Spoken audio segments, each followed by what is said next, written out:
तुम्हाला बऱ्याच वेळा असं दिसून येईल की एंटायर वर्ल्डच्या इकॉनॉमीमध्ये बऱ्याच गोष्टी शॉर्ट टर्म मध्ये घडतात.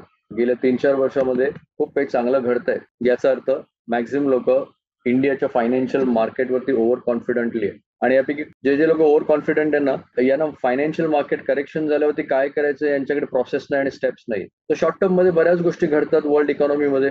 तेलाच्या किमती वर खालती होतात, फिजिकल पॉलिसीज आणि मॉनिटरी मध्ये खूप भरपूर चेंजेस होतात. आरबीआय इंटरेस्ट रेट वर खाली करतं.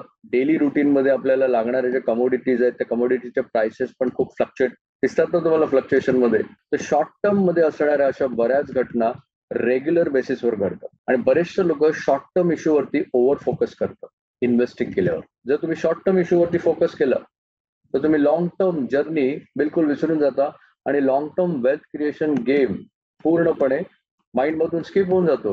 आणि या गडबडीमध्ये मॅक्सिमम लोक त्यांचं स्वतःचे फायनान्शियल गोल आणि त्यांचं टाइम फ्रेम कम्प्लिटली विसरून जातात. 2 गोष्टी तुम्ही विसरलात ना तुमचं मरण अटळ आहे फायनान्शियल लाईफ मध्ये.